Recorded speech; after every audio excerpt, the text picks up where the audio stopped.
히브리서 6장 11절부터 15절 말씀 마음을 집중하시고 함께 읽어보십니다.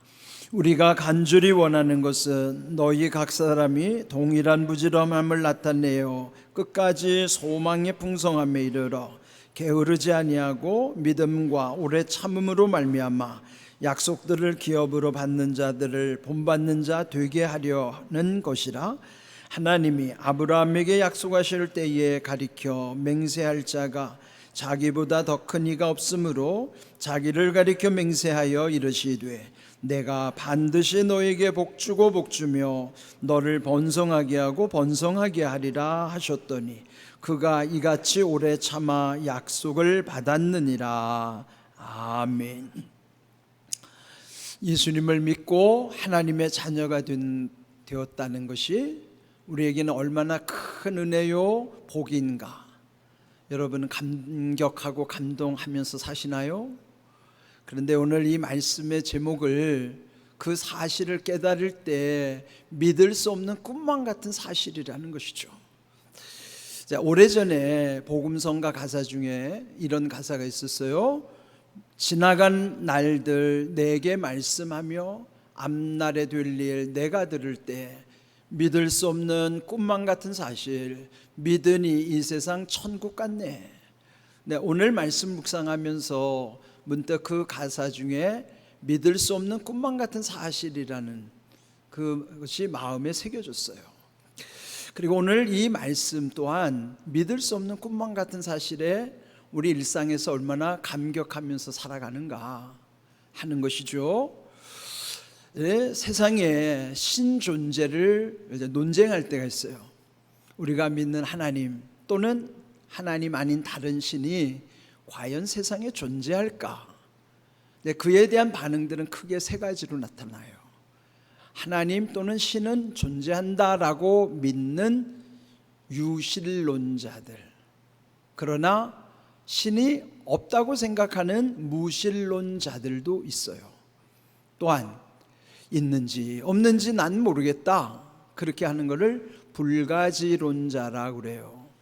그러니까 불가지라는 것은 알 수가 없다 그런 뜻이거든요.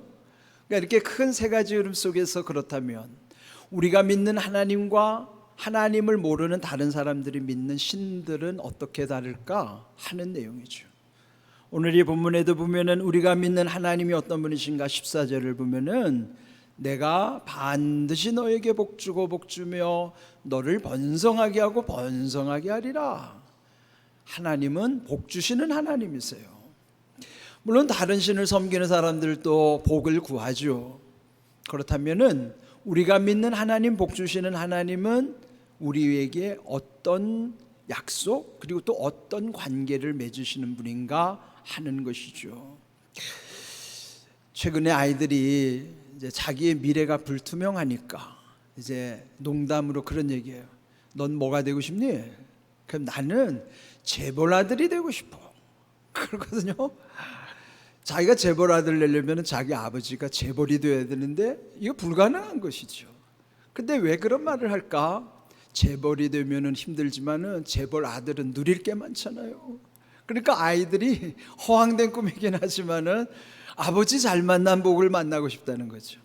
재벌 아들은 한마디로 말하면 아버지 잘 만나는 복인 거예요, 그게.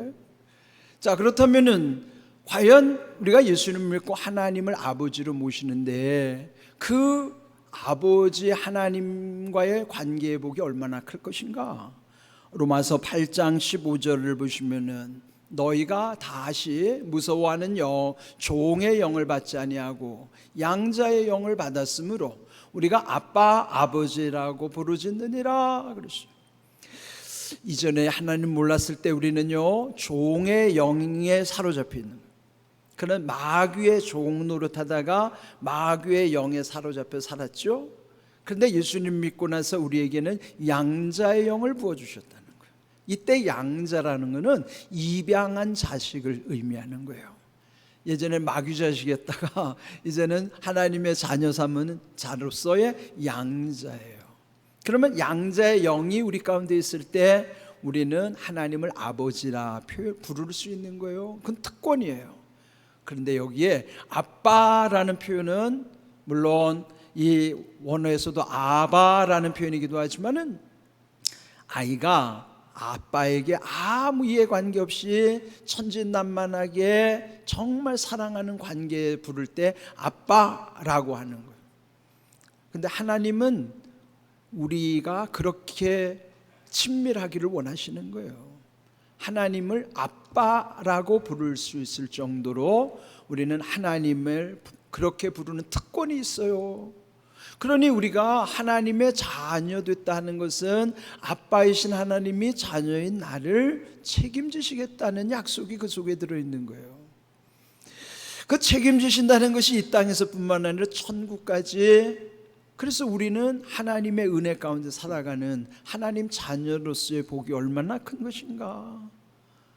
이거 하나만도 깨달아지면요 믿을 수 없는 꿈만 같은 사실이에요. 이런 귀한 은혜를 우리는 늘 누리면서 살아야만 하는 것입니다. 또 두 번째로 친구 잘 만나는 복이에요. 여러분, 우리 자녀를 키우면서 흔히 너 친구 잘 만나야 된다라고 말할 때가 있잖아요. 그런데 세상에 좋은 친구보다는 안 좋은 친구 사이가 더 쉽다고요. 정말 좋은 친구를 만난다고 하는 것이 얼마나 어려운 일인가. 요한복음 15장 15절을 보시면은 이제부터는 너희를 종이라 하지 아니하리니 종은 주인이 하는 것을 알지 못함이라. 너희를 친구라 하였노니 내가 내 아버지께 들은 것을 다 너희에게 알게 하였음이라. 예수님이 하신 말씀이에요. 예수님이 나를 친구 삼으셨다는 것이죠. 종이라 하지 아니하리라는 것은 로마서 8장 15절에 이미 언급된 것처럼 종의 영을 받았을 때는 종이었어요. 그런데 그 종이라는 것은 주인과는 차원이 다른 거예요. 그래서 주인이 하는 거 알지 못하죠. 예수님이 우리를 또 구체적으로 나를 친구 삼아 주셨기 때문에 예수님은 하나님 아버지께 들은 것들을 우리에게도 다 알게 해 주신다는 거예요. 여러분, 친구는 어떤 관계입니까? 그저 내 편이 되어서 나에게 힘을 주고 무슨 말이든지 다 할 수 있는 그렇게 좋은 관계가 친구잖아요. 친구는 항상 함께 하고 싶은 거예요. 그러니까 친구 좋아하면 맨날 친구들하고만 어울리려고 하잖아요. 그러니까 우리도 일상에서 예수님이 친구라는 사실이 이 성경에 뿐만 아니라 찬송가 가사에도 보면은 친구라는 표현이 여러 군데 나와요. 찬송가 90장에도 참 좋은 나의 친구라고 예수님을 일컬을 만큼. 그러면 친구는 항상 함께 하고 싶은 것처럼 예수님이 나를 친구 삼았다고 하는 것은 나와 늘 함께 하시고자 하는 거예요. 세상의 친구는 헤어졌다 만났다 하지만은 예수님이 나를 친구 삼은 것은 늘 항상 언제나 한결같이 떠나지 않는 친구 관계가 되는 거예요. 그런 예수님과 함께하는 그 친구 관계로 우리를 맺어주셨다고 하면은 여러분, 이게 얼마나 놀라운 은혜입니까?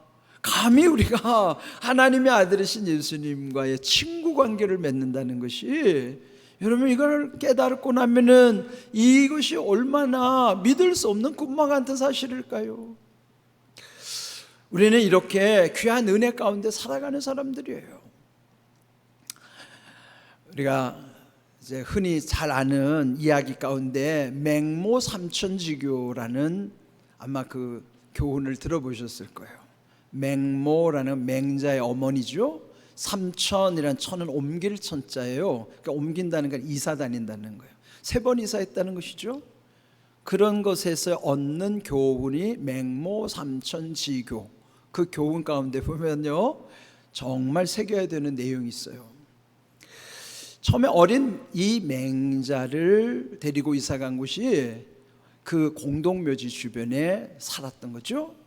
그랬더니 이 상여가 들고 날 때마다 어린 맹자는 그냥 장례 그 풍습을 흉내내느라고, 옛날 아마 장례 행렬 보신 분들 있을 거예요. 하는 그런 흉내내는 거 말이에요. 예? 네, 그 다음에다 두 번째로 이사 간 곳이 시장 근처로 간 거예요. 그랬더니 이번에는 저 남대문 시장에서 그냥 뭐 이렇게 박수 치면서 장사하는 것처럼 또 이 어린 맹자가 그 장사 흉내를 내는 것이죠. 그래서 이번에 세 번째로 이사한 곳이 서당 근처로 갔어요. 그랬더니 거기에 그 서당의 훈장과 그 제자들이 글 읽는 흉내를 내면서 어린 맹자가 그 공부하는 흉내를 내더라는 것이죠. 근데 여기 보면 이 순서가 있어요. 공동묘지와 시장과 서당이라고 하는 것이 그 인생에 주는 교훈을 이 맹자의 어머니가 교육시키기 위함인 것이죠. 공동묘지를 통해서는 인생이 죽는다는 사실을 어릴 때부터 알려주는 거예요. 인생은 죽을 수밖에 없는 존재라. 그 허무함을 깨달을 때부터 하나님을 더 의지하게 되는 거예요. 인생은 먼저 죽는다는 것을 깨닫는 게 중요한 거예요. 두 번째로 시장에서 살아가는 것은 인생이 얼마나 치열한 것인가, 그것을 공자에게 가르쳐주고 싶었던 것이죠. 그리고 난 다음에 인생이 공동묘지를 통해서 허무하고 시장을 통해서 치열함을 배운 다음에 마침내 공부를 해야 참으로 깨달을 수 있는 거예요. 그 정말 교훈이죠. 우리도 이건 참고해야 되는 사항이에요. 그런데 맹자가 그렇게 좋은 선생님을 만나서 결국은 이렇게 훌륭한 인물이 됐던 것이죠. 그렇다면 우리가 자녀를 키울 때도 보면은 좋은 선생님 만나기를 누구나 다 원하는 거예요. 그렇다면은 하나님은 우리에게 어떤 좋은 선생님을 붙여주셨을까요? 요한복음 14장 26절 보혜사, 이 보혜사라는 것은 보호하시고 은혜 베푸시는 가르치는 분, 교사라는 뜻이에요. 그러니까 보혜사라는 것이 스승이란 말이에요. 가르치는 분. 곧 아버지께서 내 이름으로, 즉 예수님 이름으로 보내시는 성령님은 우리에게 보혜사로서의 스승이시란 말이에요. 성령이 우리에게 스승이 되셔서 모든 것을 가르쳐 주시고 모든 것을 생각나게 하시는 거예요.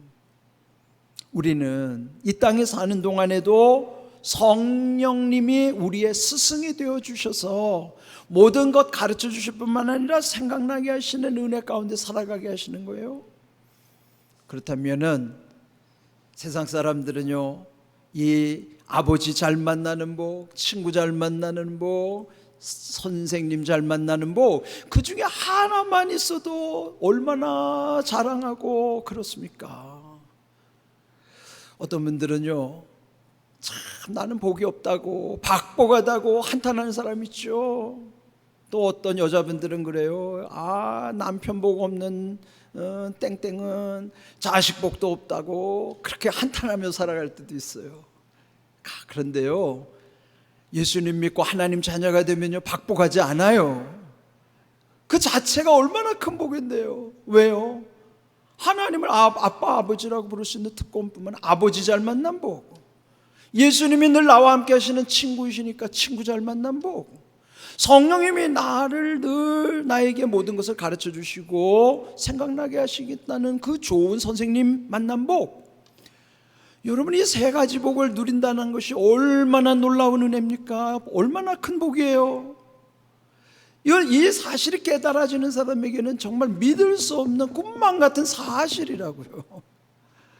그런데 실제 우리 생활 속에서 그 약속, 그 말씀 붙잡고 감격하면서 사는 사람들이 많지 않은 것 같아요. 왜 그럴까요? 자기가 필요할 때만 찾거든요. 아버지 하나님을 찾는 것도 자기가 필요할 때만, 예수님도 성령님도 자기가 필요할 때만 찾아요. 필요할 때만 써먹는 걸 갖다가 액세서리라고 그러거든요.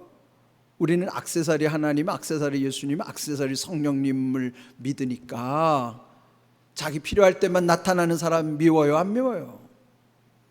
하나님은 우리와 하나 되기를 원하시고 이런 관계의 복을 맺고 살아가기를 원하시지만은 정작 당사자인 우리는 자기가 필요할 때만 나타났다가, 그러니 그 하나님과 우리는 관계없는 분이 되고 마는 거예요. 하나님이 이렇게 놀라운 은혜를 예비하시고 약속해 주셨음에도 왜 우리가 누리지를 못하는가? 그 말씀이 안 믿어지니까요. 그러니까 그 말씀 붙잡고 살지를 못하는 거예요. 이게 우리의 믿음이 얼마나 허술한 믿음인가를 알 수 있어요. 우리 믿음은 새롭게 다시 세워야 됩니다. 정말 성부, 성자, 성령 삼위일체 하나님을 교리로만 이해하지 마시고 약속해 주신 말씀 붙잡고 나와 어떤 관계가 있는 분인가 관계 중심으로 깨달아줘야만 하는 거예요. 그래야 그분이 나와 어떤 관계가 있는가를 알 수 있는 것이죠. 오늘 주신 말씀을 보면 내가 반드시 너에게 복주고 복주며 번성하게 하고 번성하게 하리라는 말씀은 아브라함에게 주신 말씀. 그렇다면 아브라함하고 나하고 무슨 상관인가? 여러분, 상관이 없다면 이 말씀을 우리가 붙잡을 이유가 뭐 있겠어요? 그런데 갈라디아 3장 29절을 보십시오. 너희가 그리스도의 것이면, 여기 일부러 영어를 적어놨어요. 잘난 척하려고 적어놓은 게 아니고 If you belong to Christ라는 belong to라는 것은 소속을 말하는 거예요. 만약 네가 그리스도께 속해 있다면 곧 아브라함의 자손일 뿐만 아니라 육신으로 혈통으로는 아브라함의 자손은 아니지만은 영적 계보가 아브라함 계보라는 거예요. 그러면 그 아브라함에게 주신 약속을 이어가는 유업이 우리에게도 있다는 것이죠. 왜 아브라함의 복이 우리에게 흘러들어오는가? 그리스도께 속했기 때문에 우리는 아브라함에게 하신 약속이 내게도 흘러오게 하셨다는 것을 믿는 거예요. 오늘 읽은 15절을 보시면 그가, 즉 아브라함이 주신 약속의 말씀을 오래 참음으로 그 약속을 이루었다 하는 것이죠. 그렇다면은 우리에게 중요한 것은 이 아브라함을 본받는 거예요. 히브리서 6장 12절 오늘 읽은 말씀에 보면은 우리가 간절히 원하는 것은, 그러니까 우리가 간절히 원해야 되는 게 뭘까? 끝까지라는 것은 포기하지 말고 소망의 풍성함에 이르러 게으르지 아니하고, 이게 보면은 게으르기 쉽잖아요. 우리의 믿음의 한 부분에는 왜 주님과의 온전한 관계에 이르지 못한가 하면 우리의 게으름 탓이 또 있어요. 그런데 믿음과 오래 참음으로 말미암아라 그랬죠.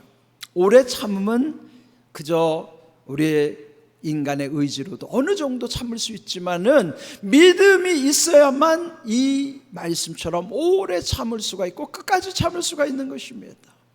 그래서 믿음과 오래 참음으로 말미암아 이 약속들을 기업으로 받는 자들, 이 아브라함을 비롯한 이 약속을 이룬 사람들을 본받는 자 되게 하기 위함이라는 거예요. 우리도 본받는 자들이면 그가 그리한 것처럼 나도 그리해야 된다 하는 거예요. 우리가 흔히 어떻게 성공한 사람 보면은 성공한 결과만 보고 좋아할 게 아니라 그가 성공하기까지 얼마나 오랜 세월을 견뎌내고 고생을 참았던가를 우리는 쉽게 그거를 생각하지 못하잖아요. 여기에 하나님이 우리에게 주신 약속의 말씀을 이루는 데 있어서 그들을 본받는 자, 그걸 우리가 해야 되는 거예요. 그렇게 본받을 때에 주신 말씀이 우리에게도 이루어지게 하시는 것이란 말이에요. 갈라디아서 2장 20절 바울은요, 내가 그리스도와 함께라고 하는 나의 소중함을 강조하는 거예요. 여러분, 그리스도와 함께 해야 되는 분이 다른 분이 아니라 당사자, 내가 그리스도와 함께라는 것은요, 떨어질 수 없는 사이가 된다는 거예요.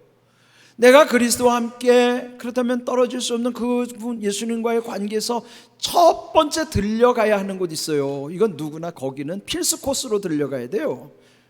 거기가 어디냐면 십자가입니다. 여러분, 십자가를 통과하지 않은 사람은 신앙이 방황하게 돼 있어요. 신앙이 자라지 않아요. 믿는 것처럼 보이지만은 십자가를 통과하지 않은 사람들은 그 신앙이 진정한 신앙이 아니에요. 그 점검이 가능해요. 자기 스스로도 내가 과연 믿노라고 하지만은 십자가를 통과한 신앙인가? 그건 자기가 점검해야 될 사항이에요. 그런데 십자가도요, 아무 십자가 하면 안 된다고요. 자기의 맨날 십자가 목걸이 그걸 뒤로 하면 그 십자가를 지는 건가? 그거 아니에요. 우리가 그리스도와 함께 먼저 들려야 할 곳은 예수님의 십자가 안으로 내가 들어가야 되는 거예요. 그는 예수님이 십자가에 죽은 것처럼 나도 옛사람이 그 안에서 죽었다는 것을 고백하는 거예요. 그리고 인정해야 돼요. 그러면은 고백하고 인정한 다음에는 나는 옛사람으로부터 자유하게 되는 것이고, 이제는 내가 사는 것 아니 내 안에 부활하신 그리스도께서 사신다는 것 믿는 거예요. 그러면은 내가 그리스도 안에 있다는 것과 그리스도가 내 안에 계시다는 것이 하나가 되는 거예요. 떨어질 수 없는 하나. 그렇게 하나가 되는 거예요. 내가 그리스도와 함께라고 하는 이 고백이 우리의 삶에 먼저 명확해야 되는 거예요. 이렇게 주님과 떨어질 수 없는 관계를 맺고 보니, 이제는 예전에는 몰랐어요. 알고 보니, 알고 보니 하나님, 예수님, 성령님이 나와 어떤 관계인가, 그거를 분명히 아셔야 되는 거예요. 하나님은 나에게 어떤 분인가? 그분은 진정한 나의 아버지시라는 사실을 우리가 앞에서 확인했죠. 예수님은 참 좋은 나의 친구시라는 사실을, 성령님은 천국까지 나를 인도하시는 나의 참 스승이라는 사실을 말씀 속에서 확인한 거예요. 말씀보다 분명한 것 없어요. 누가 막연히 전해준 말이 아니고 성경에 박아서 말씀해 주시는 약속이에요. 그런데 여기서 중요한 것은 알고 보니 나의 아버지, 나의 친구, 나의 스승이라는 거죠. 남들의 아버지가 아니고, 여기서 말씀을 전하는 목사의 하나님 아버지가 아니고, 믿는 당사자 자기 자신, 나의 아빠 아버지, 나의 참 좋은 친구 예수님, 나의 스승 성령님을 믿고 받아들이고 그렇게 살아가는 거예요. 떠날 수 없는 관계, 뗄 수 없는 관계. 그렇게 살면 우리 생활이 흐트러지지가 않아요. 그러면은 변화가 안 될 수가 없어요. 왜 변화가 안 될까요? 여기 문제가 있어요. 내 아빠 하나님으로 안 믿기 때문에, 내 친구 예수님으로 늘 함께하지 않기 때문에, 내 스승 성령님으로 모시지 않기 때문에 내게는 아무 변화도 없습니다. 그거 확인하셔야 돼요. 내게 왜 변화가 없을까? 왜 내게 능력이 나타나지 않을까? 왜 말씀대로 이루어지지 않을까? 문제는 나에게 원인이 있어요. 말씀대로 한번 살아보세요. 이렇게 하나님과도 예수님과도 성령님과도 분리될 수 없는 나와의 분명한 관계임을 믿고 깨달을 때는요, 믿을 수 없는 꿈만 같은 사실이죠. 그러니 그 찬양의 곡대로 믿을 수 없는 꿈만 같은 사실, 믿으니 이 세상 천국 같네, 천국같이 보이는 것이죠. 세상은 달라지지 않지만 내가 달라지면 세상이 달리 보여요. 변화는 나로부터 오는 것이지 세상을 바꾸려고 하지 마세요. 여러분, 함께 사는 부부간에도 내 자식도 못 바꾸는데 어떻게 남을 바꿔요?